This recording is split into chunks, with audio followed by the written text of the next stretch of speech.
Willie D Live. And Jasmine Crockett. Oh, Jasmine Crockett. The record speaks for itself. She wants to be a senator, though her street girl persona is about as real as her nails.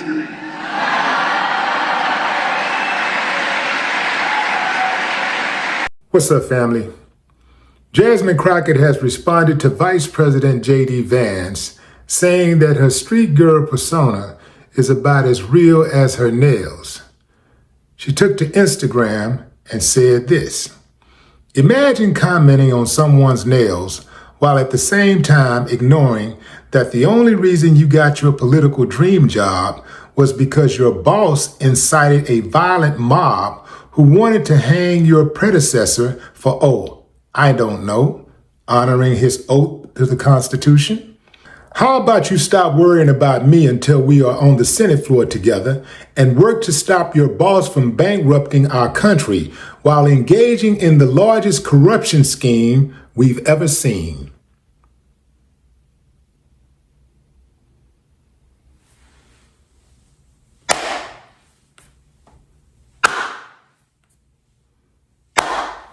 I ain't got no problem with that, but some of y'all do, so let's talk about it.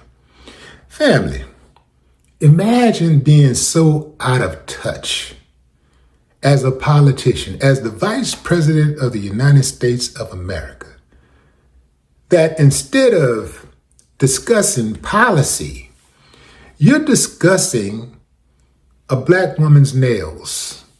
You're inspecting a black woman's nails. You're concerned more about appearance than actual results. You know, this is what got Trump in, right? You know, he got in because he was real. You know, he said what he wanted to say. He said what people were thinking, and it wasn't policy. Nowhere did anybody mention policy when they asked, "What do you like about Trump?" Well, he's real. Well, my sister is really real. She says what's on her mind. Oh, she'll tell you how she feels. If she thinks it, she'll say it. But I wouldn't vote for her. Absolutely not. I would not vote for my sister to run the country. Because, well, yeah, she's just not fit for the job, you know? She's not fit for the job. In the same way, people should not have voted for Donald Trump, your president. This is bad, fam. This is bad when you not only have the president of the United States going around, you know, he making headlines when he destroys stuff, you know, when he fails, when he make mistakes. He makes mistakes and he fails and he destroys things often. I figured it out. It is because, you know, making mistakes for him doesn't require any critical thinking. Like, you know what I'm saying? He don't have to think about, like think it all the way through when he says, "I'm going to levy tariffs against all of our foreign counterparts. Well, I'm going to levy tariffs against these guys." And he didn't think it all the way through. It's like, well, if I levy tariffs against them, it's going to make it harder on the American people because we depend heavily on China producing products, right? We buy a lot of products from China. It was even said that Make America Great Again hat was made in China. That's crazy. While disparaging China and talking about how superior we are to China, the hat that you're wearing that symbolizes your movement is actually made in China, the country that you're criticizing. So how do you make that make sense? Like, at what point does your followers, does your supporters say, "Man, that don't make no damn sense. We got to get rid of," at the very least, man, the hat, our slogan, it's got to be made in America. So he talks about America first. JD Vance, he talks about America first. But nowhere on the map is America first except in prison population.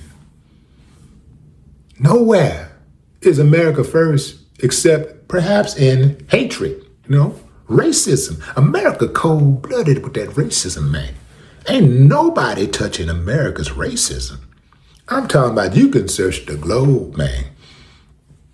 Ain't no country comes close to America's racism. The way that America treats its citizens, there's no other country that comes close in allowing countries to put carcinogens and other dangerous chemicals in the food and water supply of its citizens. No other country, nowhere close, nobody is close. They just approved forever chemicals to be sprayed on our fruits now, on our fruits and vegetables. So even when you say, okay, you know what, I'm going to eat healthy, I'm just going to only eat the stuff that's naturally grown, I'm just going for the fruits, I'm going for the vegetables. Now they decide, okay, we're going to poison that too. We are the only species in civilization who puts poison on our food to deter other species from eating our food. Then we turn around and eat our food. Make it make sense, man. These people are killing us. And it just appears that we don't even care because we're letting them do it. Do you know how diabolical you have to be to do that to people? You spraying those chemicals, you know those chemicals are going to kill people. And the person who's spraying them too, all of them are guilty. The person who's driving the truck or sets the robots up to go out there into the fields to do, all of them are guilty. Every single one of them that profit from that act is guilty. Back to Jasmine. You know what I haven't seen? I haven't seen any male politicians back Jasmine. I'm talking about stand up and back. I'm talking about actively back her. I have not seen that. I've seen a lot of males, a lot of men who are not politicians back her, especially people online, activists, right? Podcasters. I've seen that. But I have not seen black male politicians specifically back her. Like every time one of these uncivilized mutts go in on Jasmine Crockett, there should be a line of men standing up immediately, ready to defend her and defending her immediately. But JD Vance said what he had to say. Well, not had to say, but he said what he said because he is anticipating there will be no pushback. And he also said that because he'll do anything to get a pat on top of the head from Trump. Good boy, fucking cross-dresser. Good boy.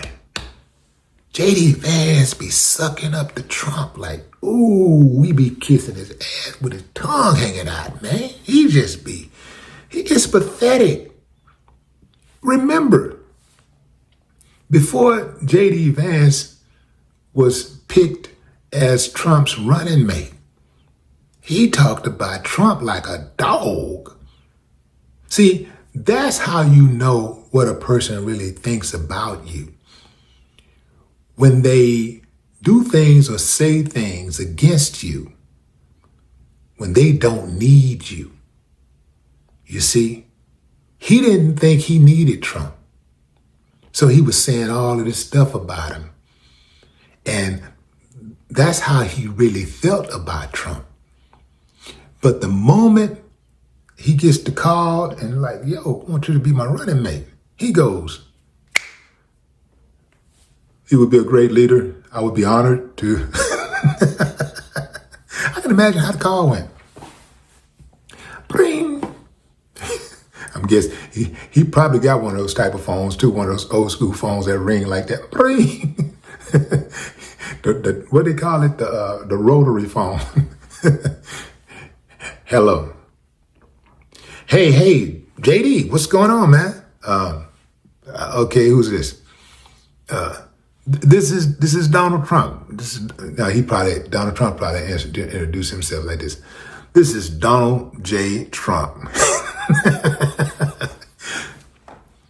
I'm what is he? 46 and 48?